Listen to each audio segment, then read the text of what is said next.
The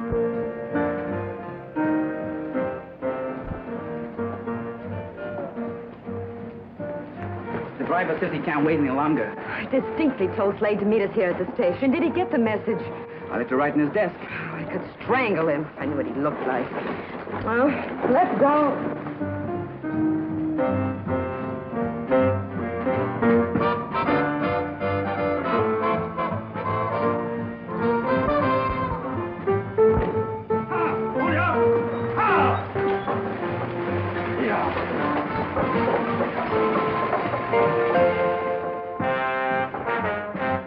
My head felt as though there were a trip hammer inside, having a big day for itself.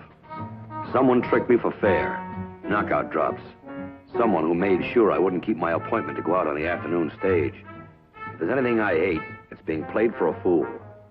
Especially by someone I didn't even know. As a matter of fact, by anybody.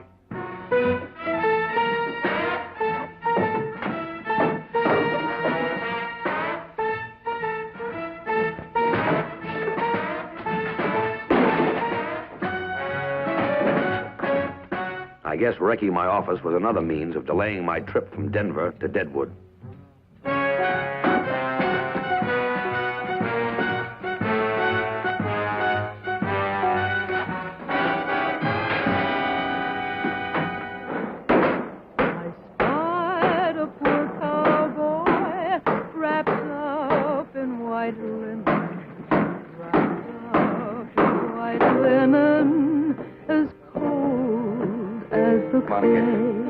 The stage is ahead of schedule.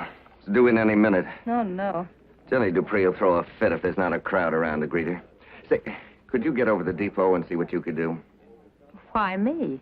Well, she'll appreciate having a woman meet her. All right. But from what I've heard, she'd prefer a man. Any man.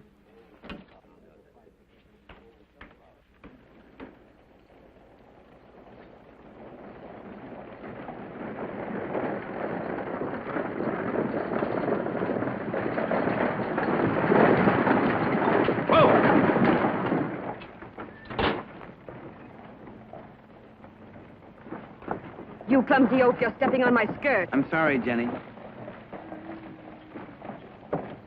So where is everybody? Or is this the sort of reception one gets in Deadwood? Your stage arrived ahead of schedule, Miss DuPree. There wasn't time to change the plans for your welcome. I'm Monica Bristol. Mr. Kruger asked me to meet you and help out in any way I can. And who is Mr. Kruger? Ward Kruger, the owner of the Gay Lady, where you're going to sing tonight. If I sing tonight. From the looks of this town, I may not care to. Well, don't just stand there. Get my things off to the hotel. And make sure that my accommodations are acceptable.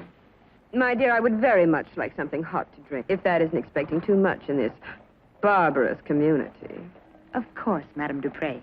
The famous Delmonico himself has opened a branch of his New York restaurant here. It's called the Bean Bucket. After you.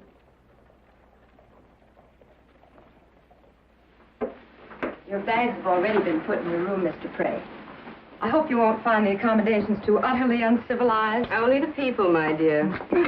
You know, everyone in Deadwood is looking forward to your performance tonight. We have no zoo here. Obviously, or you would be running around loose. I'll call you if I need you. You must understand my desire to be alone. Looking at you has given me such a dreadful headache. Thank you.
you please tell me which room Miss Jenny DuPree is staying in? Who are you? Oh, name's Slade, Marshal. How long you been at Deadwood? Why? I ask the questions around here. What's your interest in Jenny DuPree? I think that's a matter between me and Miss DuPree, don't you? Oh, is that so? Yes, that's so. Room 214, thanks. I'll announce myself. Miss DuPree is not seeing anyone. Would you like to bet? Now, look here. You give me trouble and I'll throw you in jail. Just a minute, Marshal. Miss DuPree has a great many male admirers. It's quite possible that Mr. Slade is one of them. Are you by any chance A friend of hers? No, I'm here on business. And if Miss DuPree has any objections to seeing me, I'll let her tell me. Hold it. Hold it, Marshal. Never mess around with a six-gun like that, Marshal. If you got any cause to make an arrest, speak up and say what's on your mind. If I agree with you, I'll go along peaceably. Here. And just what's eating you anyway? Somebody tried to kill Miss DuPree a half hour ago. She hurt? The bullet barely missed her.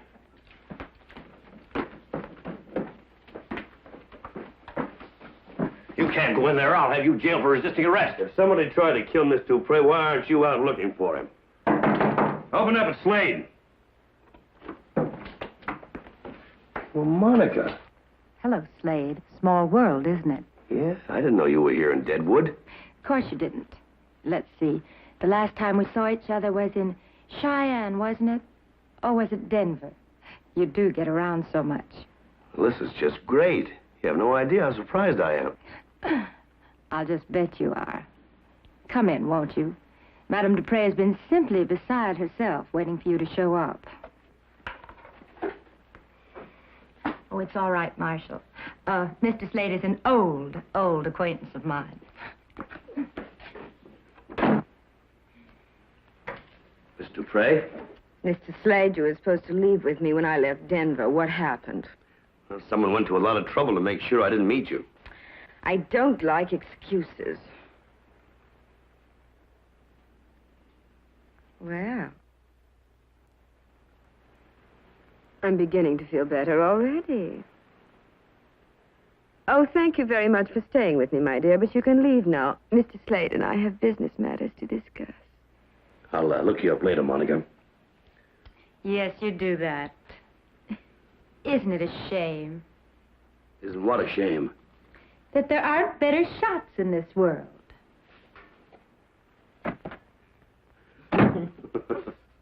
You don't look like a private investigator. Oh? What's one supposed to look like? Oh, I don't know. I sort of imagined a fierce-looking, scowling little man hiding behind bushels of false whiskers. They're supposed to ask interminable questions. Well, I'm sorry about the whiskers, but I do have to ask the questions. You know, I think it'd be a lot better if you sat up. Well,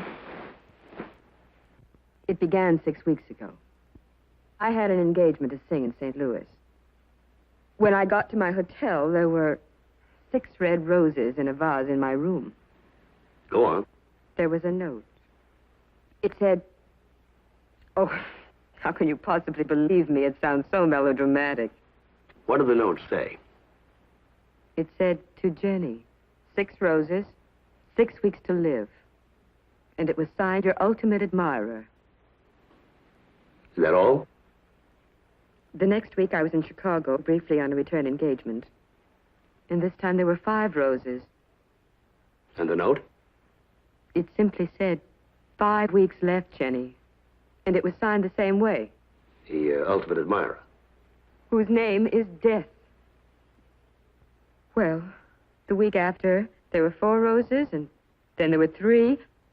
You telegraphed me from Big Springs, didn't you? That was a week ago. It was down to 2 roses then. And then when I came here, there was that single rose. A note with it? No note this time. But a hand holding a gun at that window. Somebody tried to kill me. Oh, now, I doubt that. Much too close range for anyone to miss. My guess is you just have a jealous lover that's trying to even the score by scaring. Have you any idea who? Who is it? Me, Jenny. That's Eddie Howard, my accompanist. You'd better have a talk with him. What would he know?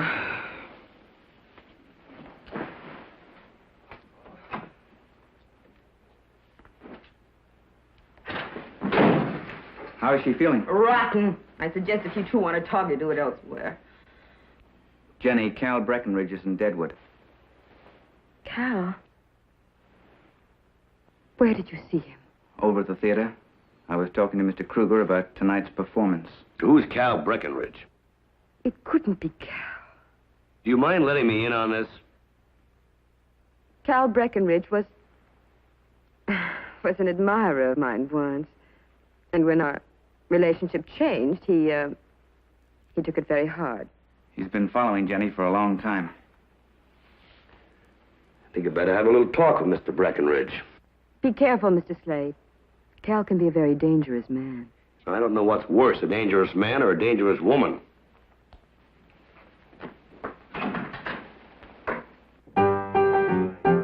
Oh, I should like to marry if I could ever find a really handsome fellow suited to my mind. I'd like him to be dashing, I'd like him to be gay, the leader of the fashion, the dandy of his day. Oh, I should like to marry if I could ever find a really handsome fellow suited to my mind.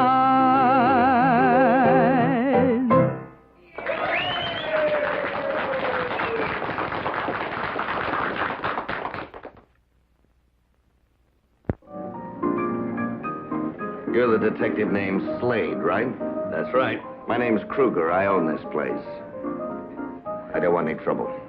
You expecting Jenny DuPree to sing here tonight? Well, that's what I'm paying her for. You better help me try to find out who's trying to kill her. Nobody's trying to kill Jenny DuPree, Slade. I'm surprised that you think so. She hired me to think so. She hired you for publicity. Smart woman, Jenny. Staging that little scene at the hotel, we'll pack this hall tonight. Ha. Don't tell me you could tear yourself away from Madame DuPree. I want to talk with you, Monica. Alone. How does it feel to be in love with a big-time singer? I'm here on business, Monica. You know perfectly well why Jenny DuPree sent for me. How could I miss? She's written it in lipstick all over the front of your shirt. She was upset, crying. I had to comfort her. Oh, sure. Well, I have to hand it to you, Slade. You certainly give your clients their money's worth. Now, listen, Monica. There's been a man seen around here by the name of Breckenridge. You know who he is? Uh-huh. Well, is he here now? Yep, Can you point him out to me? I can. But the question is, should I? He's a gambler and a gunman, Slade. You better stay away from him. He's over there. Thank you, honey.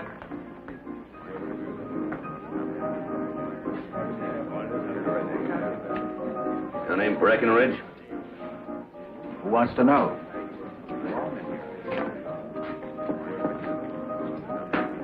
Slade, private and confidential investigations.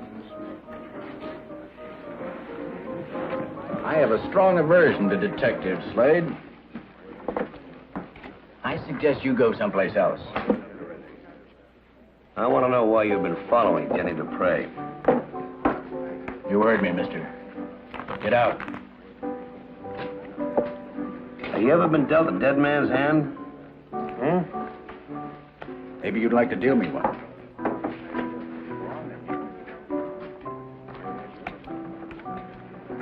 Aces and eights.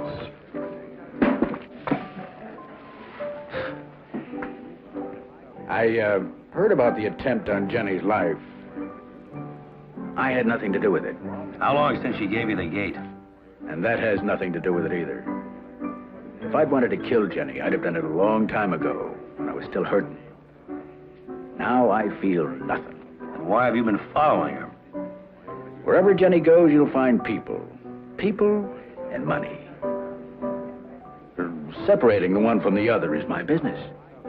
Jenny DuPree was married once, wasn't she? A man named Farron. Frank Farron. She left him about 4 years ago. That's when I came into the picture. Briefly.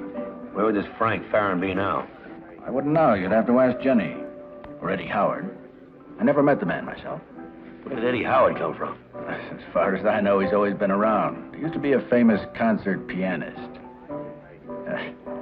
She treats him like dirt. You want me for something more? Having that detective around is bad for business. Get him out of here. He isn't doing anything I can arrest him for. He will, just wait. I'll pick a fight with him, and that'll give you an excuse to throw him out. Don't be surprised if I don't buy all your story. I've got a hunch we'll be talking again soon.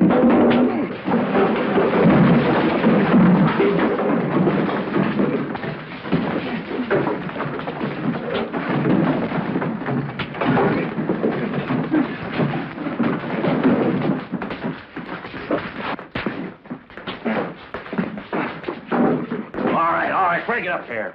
Well, where in Sam Hill were you, Marshal? You're under arrest for disturbing the peace. Oh, Mr. Kruger started the fight. Mr. Slade was minding his own business. That's right, Marshal. What'll I do? Why don't you try arresting Mr. Kruger? I couldn't do that. Of course not. He'd cut off your free beers. Why did you jump me anyway? I guess I made a mistake. Guess maybe you did. And you're fired. It's too late.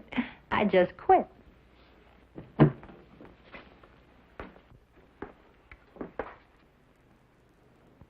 Jenny. So this is what Deadwood calls a theater. It's nothing more than a common saloon. Where's the proprietor? I must have everyone out of here at once before I can rehearse.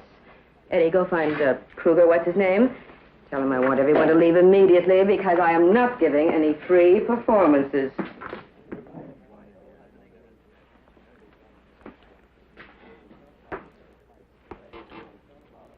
Frank. Hello, Jenny. What are you doing here? I own the gay lady. I had to see you again, Jenny. Slade? Run along, darling. She might want to be comforted again. I didn't mean for it to happen like this. I was going to wait until after the performance, and then... And then what? I still love you, Jenny. Slade, I want to go back to my hotel. Jenny, I didn't know that Ward Kruger was Frank Farron until I saw him today. I didn't know how to tell you. You keep out of my sight.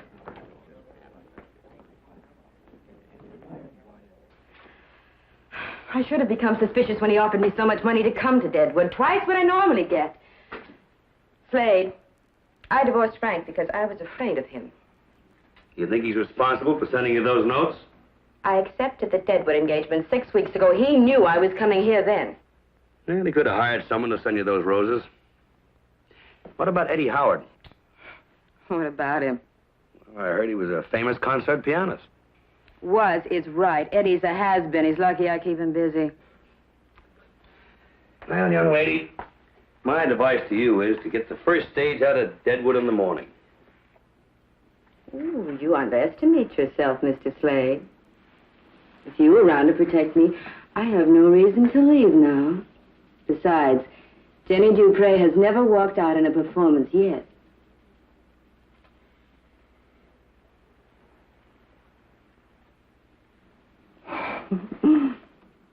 Who's Monica? An acquaintance of mine. Why? You were thinking of her. Matter of fact, I was.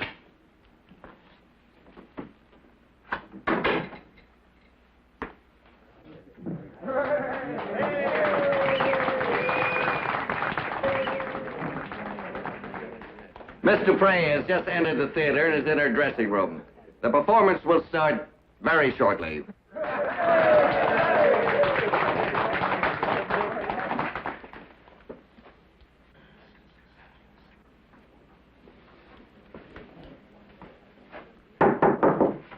Who is it? Slade. Get out. Get out! Please, Jenny. I've got to talk to you. We have nothing to talk about. Now, you get out of here. No, Jenny. I've waited too long for this. You get out or I'll scream. Don't scream. You've got to give me a chance. A chance to what? To kill me? No, Jenny.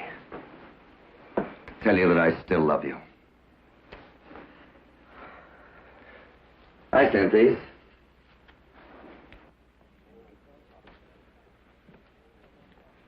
Didn't you read my note?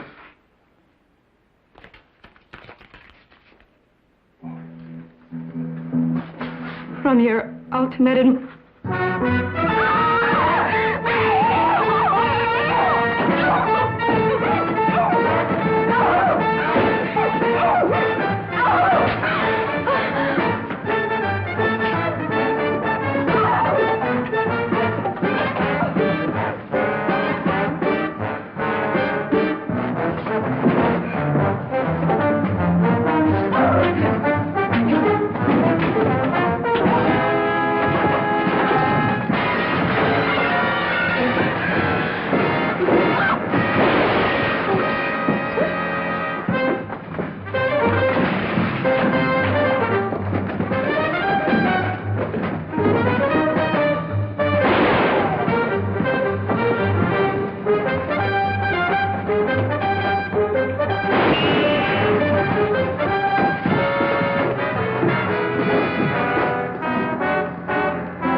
I couldn't stand it anymore. I loved her, and she laughed. I gave up a career for her, and she treated me like a servant, like a dog. I've dreamed for a long time of killing her. I knew who Kruger was. I wanted to make it look like he'd killed her. I put the card in the flowers that he'd given her. Then you must be the one who slipped me that Mickey and messed up my office. I just wanted to put you off the track.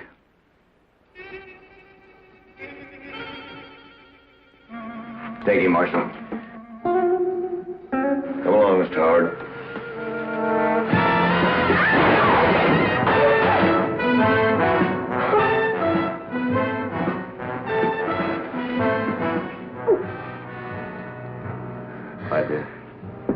I better go and tell him now.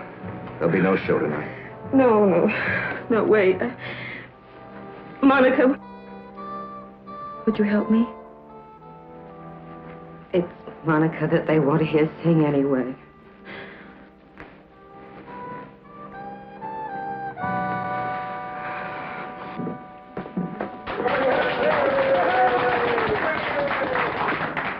There will be a short delay. Miss Jenny DuPree will still appear here tonight, but by special request, we will first hear from our own songbird, Monica Bristol.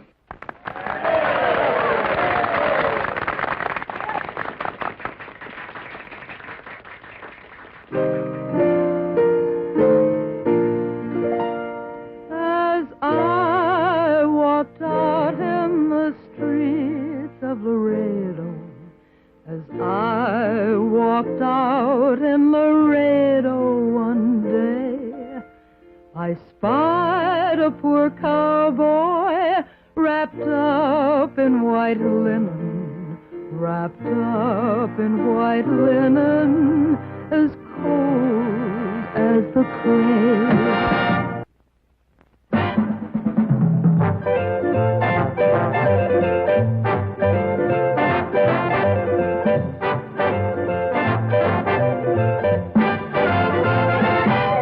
Shotgun Slade of the two-barreled gun, you're afraid that someday you'll be won by a woman, a dreaming woman, scheming woman, maybe someone like me. Better run, Shotgun Slade, I'm the one, Shotgun Slade.